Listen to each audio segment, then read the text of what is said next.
tempat perlindunganku, saat badai menerpa,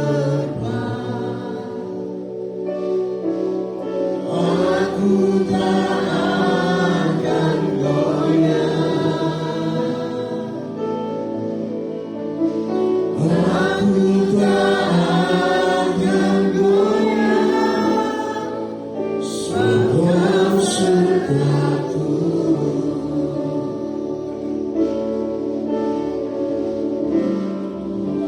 Sejauh langit dari bumi, begitu besarnya kasih-Mu, penuhi hati kami yang rindu menyembah-Mu, Yesus. Sejauh langit dari bumi,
sejauh langit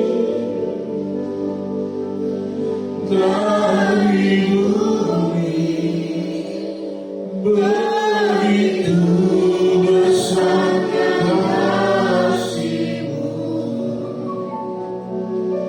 Penuhi hati kami yang rindu menyembah-Mu, Yesus, sejauh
Tuhan tahu kebenaran kita. Dia tidak akan melupakan.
Tuhan, puji Tuhan.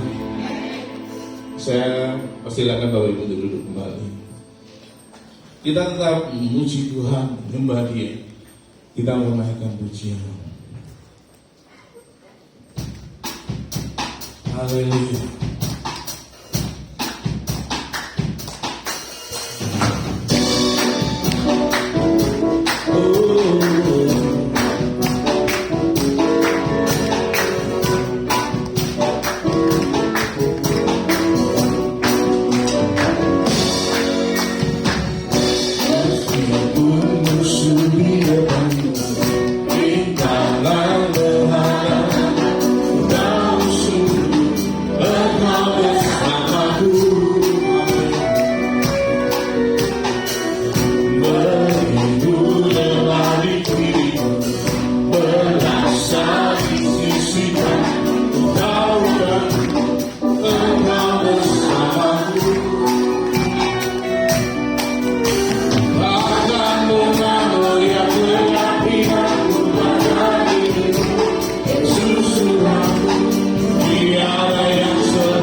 Terima kasih Tuhan untuk semua kebaikan-Mu, untuk semua kemurahan-Mu, dan untuk semua berkat-berkat yang Tuhan sudah curahkan dalam hidup kami.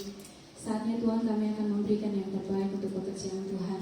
Biar Tuhan memberkati setiap tangan-tangan yang memberi dengan hati yang penuh dengan sukacita. Biar segala kemuliaan kami kembalikan hanya untuk hormat bagi nama Yesus Kristus Tuhan. Di dalam nama Yesus, haleluya. Amin. Kita akan mendengarkan pengumuman gereja. Shalom Bapak Ibu Saudara terkasih, Jemaat GBT Kristus Menolong. Sebelum kita mendengarkan pengumuman minggu ini, kami menyambut jemaat yang baru pertama kali hadir di tempat ini untuk hadir dan beribadah bersama pada kesempatan-kesempatan ibadah berikutnya. Berikut ini merupakan pengumuman untuk kegiatan dan ibadah selama sepekan. Pada hari Selasa, ada ibadah komsel yang diadakan dalam 4 pos dengan waktu dan tempat yang berbeda-beda. Untuk kaum wanita, pada hari Rabu diadakan pada pukul 9 pagi dan pada hari Kamis diadakan pada 5 sore di gereja. Untuk kaum pria, ada ibadah yang diadakan pada hari Kamis pukul 6:30 malam di gereja. Pada hari Jumat, ada ibadah doa malam yang diadakan pada pukul 6 sore di gereja. Bagi yang ingin didoakan, dapat menghubungi Ibu Melan atau Ibu Buat. Pada hari Sabtu, ada ibadah sekolah minggu yang diadakan pada pukul 3:30 sore di gereja. Kemudian dilanjutkan dengan ibadah kaum muda Youth SOG yang diadakan pada pukul 5 sore di gereja. Bagi jemaat yang membutuhkan konseling, bimbingan, dan nasihat dapat menghubungi konselor berikut. Demikian pengumuman yang saya sampaikan. Selamat hari Minggu, selamat beribadah, Tuhan Yesus memberkati. Terima kasih untuk pengumumannya. Tuhan memberkati setiap Bapak Ibu Saudara yang sudah memberikan dengan sukacita. Saatnya kita akan mendengarkan firman Tuhan. Mari saya undang kita semua bangkit berdiri. Kita tetap yakinkan dan percaya bahwa Yesus adalah satu-satunya penolong kita, kekuatan kita. Haleluya, terima kasih Tuhan.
Terima kasih buat Pak Gembala,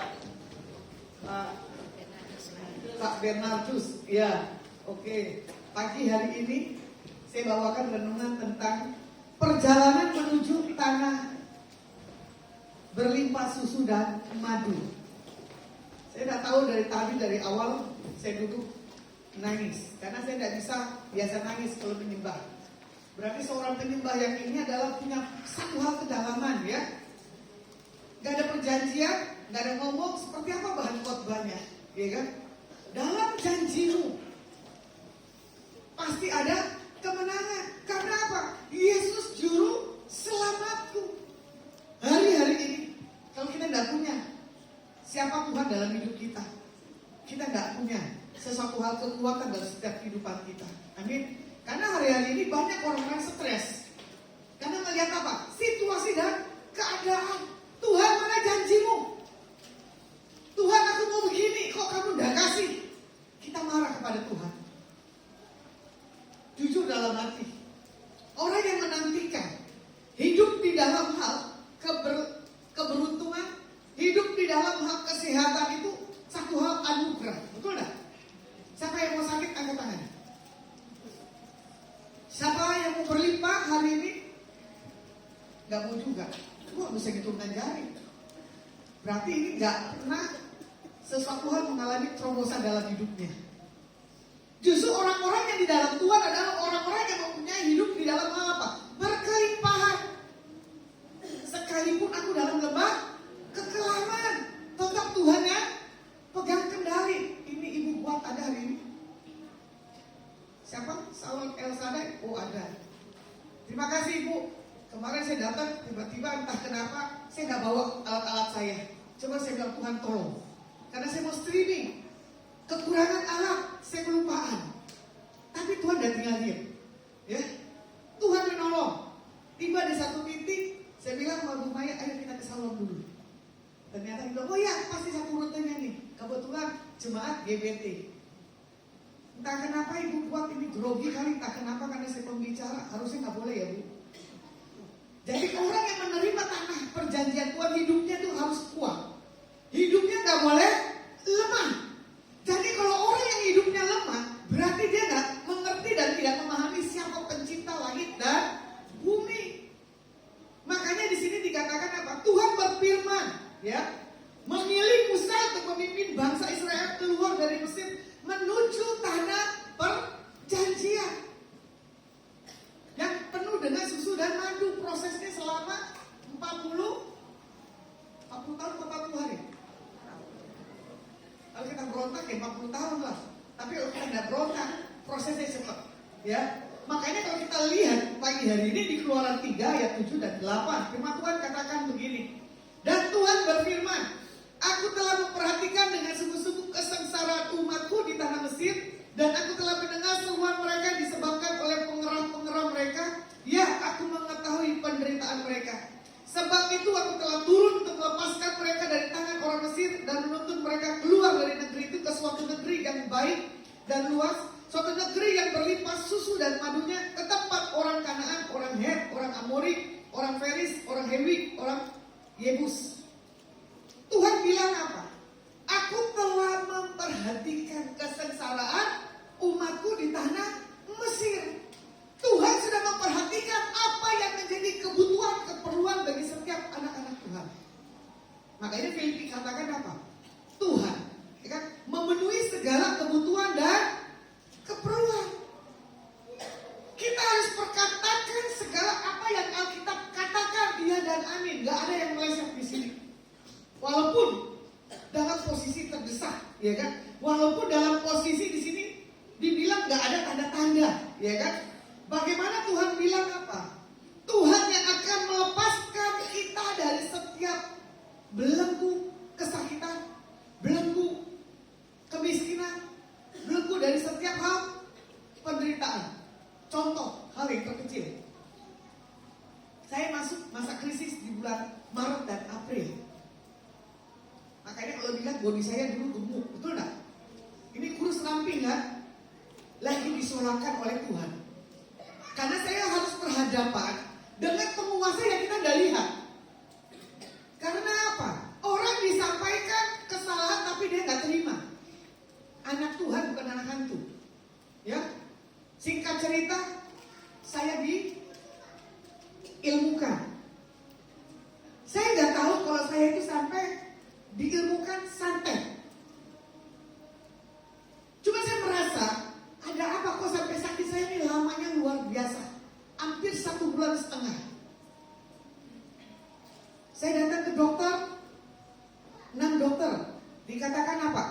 lambung saya naik.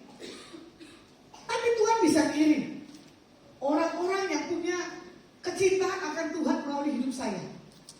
Entah kenapa muncul itu orang kejawen, entah muncul itu indigo, entah muncul yang begini, menyampaikan pesan Tuhan di atas saya. Lucu ya? Cuma saya melihat proses perjalanan hidup saya ini gak gampang. Di bulan Maret dan April, kebetulan di situ saya punya Dedi, Timothy Parengkuan. Pas saya ada di lokasi Sentul, saya telepon adik-anak saya. Akhirnya Dedi saya datang. Dedi saya gak pernah doain saya dibilang apa? Dukun ini Jawa Barat, dukun ini Jawa Timur, dukun ini begini. Saya kaget. Loh, berarti benar ya kata paranormal. Berarti benar ya kata orang indigo. Iya kan? Tapi saya percaya orang yang melekat kepada Tuhan, merenungkan firman pagi, siang, dan malam, diluputkan. Kita adu kekuatan. Makanya kekristenan kita kalau nggak sungguh-sungguh dalam Tuhan, pasti punya kepahitan, pasti kena. Masih punya iri, pasti kena. Udah kena penyakit, nggak hidup dalam hal kelimpahan. Makanya bagaimana kelimpahan itu ada, ini lu jaga. Selidiki aku, betul tak? Lihat hatiku, apakah ku sungguh mengasihimu Yesus. Kadang manusia lagi terdesak bicara ke Tuhan, tapi sudah nggak terdesak, nggak akan bicara kepada Tuhan, lupa, betul tak? Terkadang di sini Yesaya katakan apa? Engkau memuliakan aku dengan mulutmu, tetapi hatimu menjauh daripadaku. Makanya Tuhan tuh minta, bukan hanya ucapan, tapi hati yang dari kedalaman ini loh. Tuhan lihat. Sebelum saya datang ke Pasuruan, saya ketemu dengan hamba Tuhan yang punya pesan Tuhan sama. Dia bilang apa? Hidupmu masuk dalam peperangan yang besar, tapi Tuhan sudah lewati. Tuhan bilang apa? Gak usah takut. Tuhan mau bawa engkau dari satu desa ke desa yang lain. Saya kaget, loh kok belum selesai ya penginjilan saya dari desa ke desa. Kemarin juga sama nubuatannya. Pas hari apa ya? Hari Jumat kalau tidak salah. Tuhan juga bilang apa? Kamu adalah orang yang mau masuk di dalam medan peperangan, yang bisa menaklukkan setiap apapun dalam setiap kehidupan. Jadi bukan hanya sebagai kita anak Tuhan, kita nggak luput dari setiap cobaan dan tantangan. Kuncinya, bagaimana kita meresponi hidup kita kepada Tuhan buat hari ini, memiliki satu paradigma yang benar. Jadi kalau mau dilihat, bagaimana perjalanan keluarnya bangsa Israel dari Mesir menuju tanah Kanaan, nggak mudah. Ya, ada fase-fase yang harus dilewatinya. Yang pertama, bangsa Israel dibebaskan dari perbudakan di Mesir, di kitab Keluaran. Kita hidup udah gak dalam perbudakan. Karena apa? Kita sudah dimenangkan oleh Tuhan. Ya, makanya di sini juga dibilang Tuhan bisa memberikan satu hal kelimpahan. Tuhan kirim pengintai 12 melihat suku enak, orang yang besar, ya kan? Seperti raksasa. Tuhan bilang apa? Jangan takut. Apapun keadaan kondisimu pada hari ini, dalam posisi gak ada keuangan, dalam posisi sakit penyakit, andalkan Tuhan. Tuhan yang membuat satu hal kelepasan, kebebasan. Ya, ini saya susah bergerak. Nanti ibu yang baju hitam setelah ibadah selesai saya ibu ketemu saya, ibu yang baris tua. Depan di depan rumah. Ya, ibu. Nanti setelah ibadah ketemu saya. Ya, saya akan sampaikan pesan Tuhan khusus buat kamu. Bagaimana juga kita melihat perjalanan menuju tanah perjanjian, Yosua di sini tunjuk untuk menggantikan Musa. Ya, di Ulangan 31, Joshua menerima mandat. Saya tidak tahu seberapa kita punya mandat dari gembala yang Tuhan percayakan dalam hidup kita. Kita pegang nggak setiap mandatnya? Kita jalani nggak? Ya. Nah, makanya di sini juga dikatakan apa? Waktu bangsa Israel masuk ke tanah perjanjian, fase yang pertama dalam masa perbudakan. Nah ini dia, kalau orang yang mentalnya budak, dia nggak akan mengalami satu hal berkat Tuhan. Contoh, kalau mental kita sebagai anak Tuhan suka minta-minta, itu berarti ada kutuk. Tapi kalau mental kita sebagai anak Tuhan, kita tidak minta-minta, kita memberi, itu satu hal. Kelimpahan di dalam Tuhan. Ada orang kaya, tapi belum tentu dia bisa melakukan apa? Berkelimpahan dalam setiap hidupnya. Ada orang yang diberkati, dia takut miskin.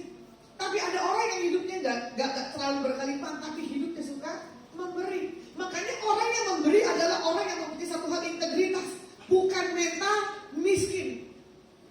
Kalau orang yang punya mental miskin, sebab ketakutan gak pernah menikmati hidup. Kalau mau dilihat fase waktu kemarin COVID, ya, bisa nggak orang kaya menikmati hidupnya? Belum tentu. Obat berapa miliar bisa nggak dia beli? Bisa. Nyawa bisa dibeli nggak? Enggak. Tapi Tuhan yang punya hidup. Saya bersyukur, ya, di masa-masa pandemi yang lagi krisis-krisisnya, saya nggak pernah sama sekali makan di pinggir jalan pun menikmati. Ketemu banyak orang pun juga menikmati. Karena apa? Perlindungan, yaitu tadi ya, mu oh Tuhan, sempurna nyata dalam hidupku. Kalau Tuhan sudah menjadi juru selamat setiap kita, perlindungan, penjagaan, pemeliharaan berkat Tuhan, itu refleks otomatis mengikuti.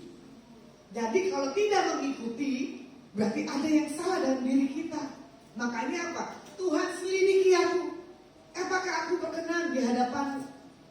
Kalau orang yang sudah berkenan, apapun ke jalan hidup kita ke depan yang sulit, nggak akan menjadi sulit. Malah kita akan menjadi punya sukacita yang daripada Tuhan.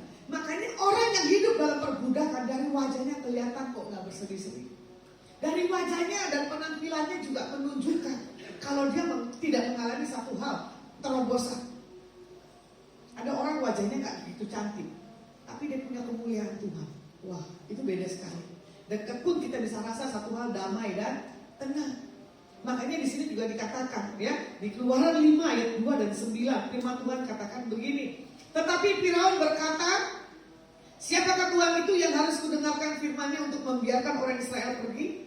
Tidak kenal aku Tuhan itu, dan tidak juga aku akan membiarkan orang Israel pergi.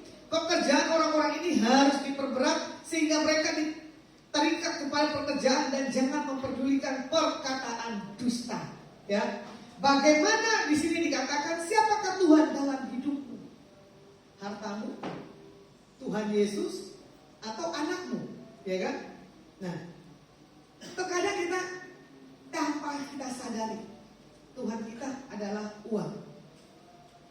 Tanpa kita sadari Tuhan kita suami kita. Tanpa kita sadari Tuhan kita adalah anak kita. Itu satu hal kutub perbudakan, keterikatan. Makanya kalau orang yang mengenal Tuhan, dia tidak akan mengenal hal suami atau anaknya. Cuman berkata begini, menyenangkanmu, ya kan? Senangkanmu. Karena apa? Tujuan Tuhan. Bukan karena saya tidak menikah, nggak punya anak. Ibu sih nggak rasain gimana punya anak. Anak sakit, anak nggak lulus, anak begini, betul nggak? Cuma saya bisa merasakan di saat kehilangan orang tua, tetap saya nggak akan bersedih. Karena apa? Orang tua itu berarti udah dipanggil Tuhan. Adalah sesuatu tugas ya, sudah selesai. Saya nggak punya mental keterikatan atau budak dalam setiap kehidupan saya pribadi. Karena saya cuma prinsipnya begini. Kalau ku hidup bagimu, gitu.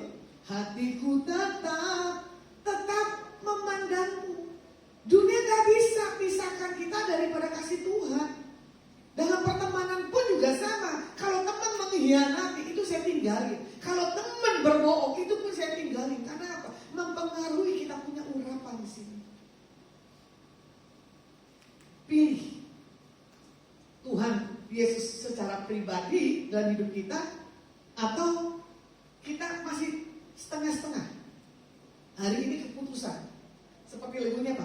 Mengikut Yesus keputusanku. Betul gak? Sampai salibnya. Tapi belum sampai salibnya kita sudah kadang menyangkal. Hari-hari ini saya melihat, saya kadang bertanya kepada Tuhan, Tuhan, kamu ini siapa sih? Kenapa orang yang dekat dengan saya ini orang-orang yang sudah jatuh? Menyangkal Yesus, hidup dalam perzinahan, Kadang saya bilang apa? Ada yang salah dalam diri saya. Sampai orang ini tidak punya satu hal pertumbuhan yang kuat di dalam Tuhan. Cuman di sini kembali, dia tidak mengenal siapa pribadi Tuhan Yesus dalam hidupnya. Kalau dia sudah mengenal pribadi Tuhan Yesus dalam hidupnya, dia nggak akan jatuh. Dia nggak akan tinggalin Tuhan Yesusnya. Ya, makanya yang saya suka dengan orang yang punya karakter yang kuat di dalam Tuhan. Kalau roh di dalam Tuhan itu udah otomatis. Makanya di sini dikatakan apa? Kalau kita memiliki Tuhan yang benar, kita harus punya satu prinsip. Ya, Tuhan adalah Tuhan kita, Adonai. Jadi di atasnya Tuhan masih ada Tuhan. Makanya Adonai adalah satu hal yang harus kita menjadikan objek utama dalam setiap kehidupan kita sebagai anak-anak Tuhan. Fase yang kedua adalah fase padang gurun. Bagaimana ini transisi ya, dari budak menjadi satu hal tuan tanah. Ini adalah satu hal filter terbesar dalam setiap kehidupan. Di Bilangan 13:30 ayat 31, firman Tuhan katakan begini. Kemudian Kaleb mencoba menenteramkan hati bangsa itu di hadapan Musa, katanya, tidak. Kita akan maju dan menduduki negeri itu, sebab kita pasti akan mengalahkannya.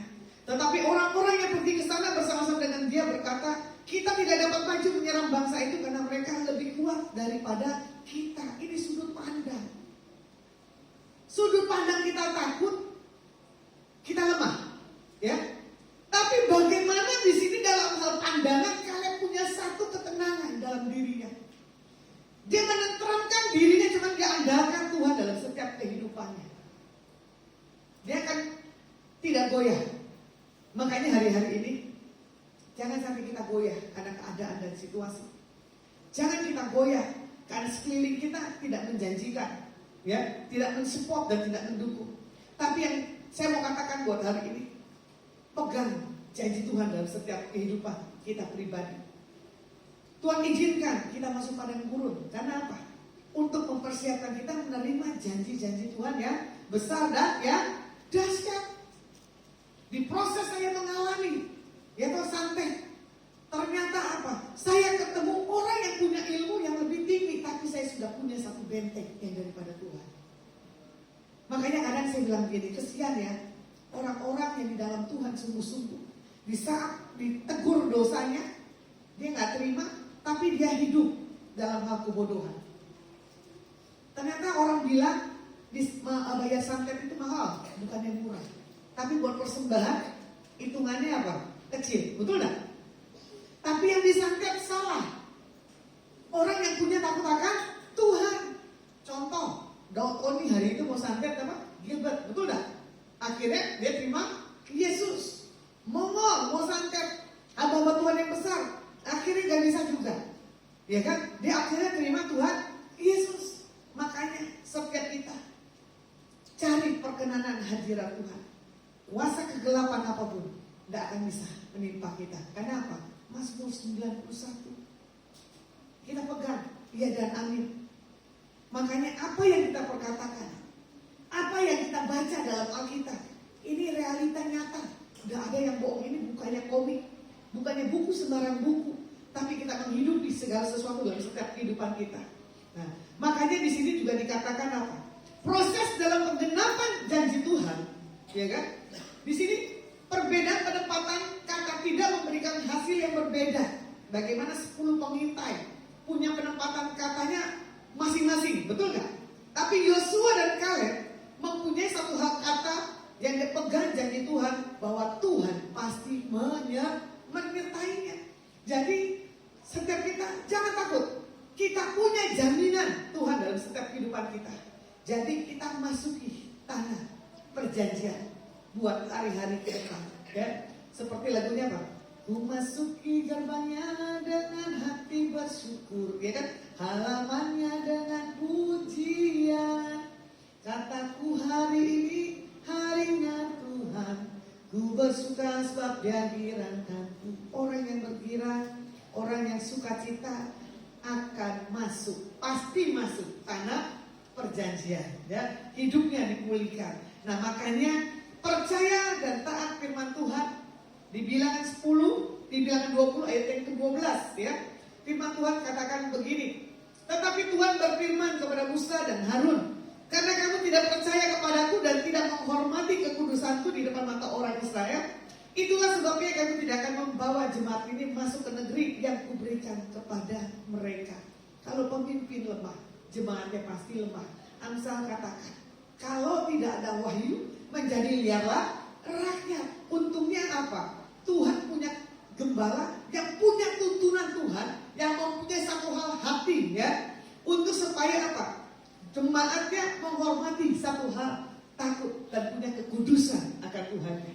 Bagaimana di dalam pasir padang gurun kita melihat ya, bagaimana kita diperlakukan orang-orang di sekitar kita. Respon kita ini seperti apa?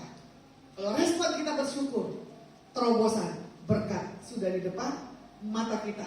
Makanya kalau kita lihat di 1 Raja-Raja 2 ayat 3 dan 4a, di sini dikatakan firman-Nya, lakukanlah kewajibanmu dengan setia terhadap Tuhan Allahmu, dengan hidup menurut jalan yang ditunjukkannya dan dengan tetap mengikuti segala ketetapan, perintah, peraturan dan ketentuannya seperti yang tertulis dalam buku Musa, supaya kau beruntung dalam segala yang kau lakukan, dalam segala yang kau tuju, dan supaya Tuhan menepati janjinya yang diucapkannya tentang aku. Orang yang mentaati 10 perintah Tuhan, otomatis hidupnya mengalami kelimpahan, penuh susu dan madu. Nah, kalau mau dilihat di Yosua 1 ya, di sini juga dikatakan apa? Ada janji perintah Tuhan bagi setiap kita. Yosua 1 ayat 3 dan 4 ya kan? Bagaimana Tuhan akan memberikan tempat yang diinjak oleh kaki kita. Kemana kita melangkah? Kemana kita minta tuntunan Tuhan untuk kita diberkati Tuhan? Pasti kita diberkati oleh Tuhan ya. Jadi di sini di ayat yang kelimanya, tidak ada yang dapat bertahan menghadapi engkau. Karena apa? Engkau dilindungi, engkau dipelihara oleh Tuhan. Nah, kalau di ayat yang kelima tadi dibilang apa? Tuhan tidak akan pernah meninggalkan Yosua. Tuhan tidak pernah meninggalkan kita sebagai anak-anak yang punya takut akan Tuhan. Makanya di sini saya rangkum tentang perintah Tuhan, ya kan? Yosua 1 yang ayat 6, 7 dan 9. Di sini diulang 3 kali bagaimana Tuhan katakan apa? Kuatkanlah dan teguhkanlah hatimu. Jadi orang yang punya ya kuat di dalam Tuhan, yang punya satu hal keteguhan dalam Tuhan, akan mengalami satu hal kebaikan dalam setiap kehidupannya. Bagaimana di ayat yang ke-7 di sini juga dikatakan apa? Taat pada ketetapan Musa. Perintah yang Tuhan taruh, perintah yang Musa lakukan, kita juga harus lakukan. Bagaimana di sini kita harus merenungkan dan memperkatakan firman pagi, siang dan malam di ayat yang ke-8 ya. Makanya Tuhan rindu untuk memberkati setiap kita, tapi seringkali kita tidak punya satu hal, kerinduan. Karena apa? Males lah. Karena apa? Sibuk lah. Karena apa? Lain hal yang kita tidak mengerti. Makanya orang yang punya satu hal keintiman kepada Tuhan, orang yang siap akan melihat satu hidup berkelimpahan susu dengan madu. Oke, firman saya selesaikan. Nanti siapa yang mau minta di doa boleh saya siap. Pemain musik saya minta tampil ke depan. Yang tadi lagu yang terakhirnya ya.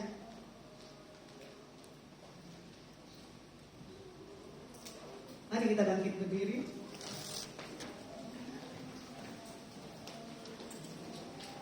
Gimana Bapak Gembala, mau bikin altar atau gimana?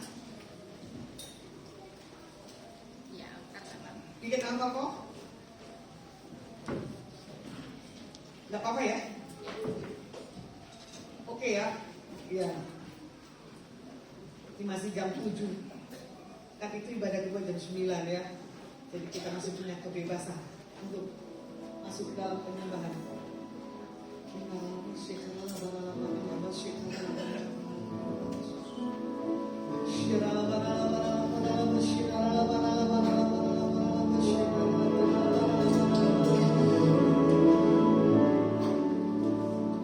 Saya minta jemaat yang mau didoakan maju ke depan sambil nanti saya berdoa. Oh, ya Rabbi, ya Shina,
Yesus setia, Juru Selamatku, dalam janji-Mu kemenanganku selamanya.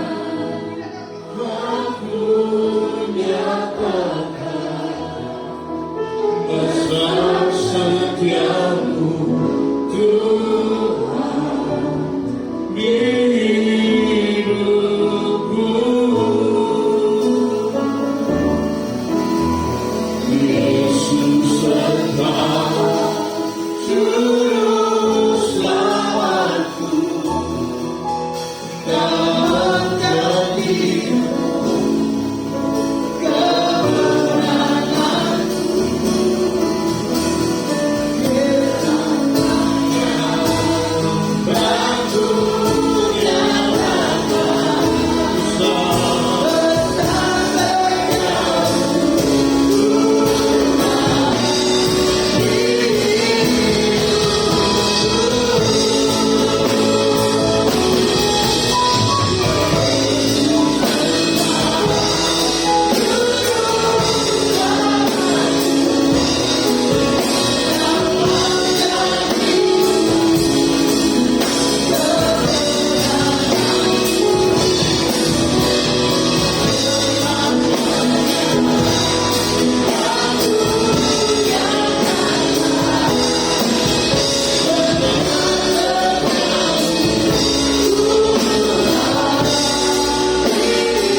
yang percaya sudah terima kebaikan Tuhan. Sama-sama kita katakan amin. Silakan duduk, Tuhan Yesus berkati.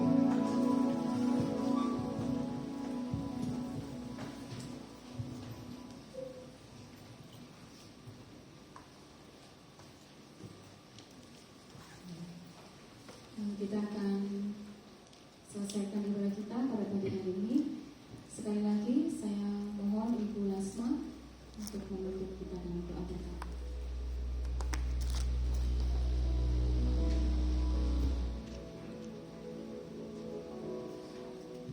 Ya shalom, mari kita bangkit berdiri. Mari kita angkat tangan kita di hadapan Tuhan. Pulanglah dan bawalah berkat yang terbaik di dalam nama Bapa, Putra dan Roh Kudus. Biar apa yang kau pegang buat hari-hari ke depan dikerjakan Tuhan Yesus berhasil. Dan Tuhan tahu apa yang jadi kebutuhan dan keperluan bagi setiap kita pribadi sebagai anak-anak Tuhan yang sudah menerima berkat Tuhan.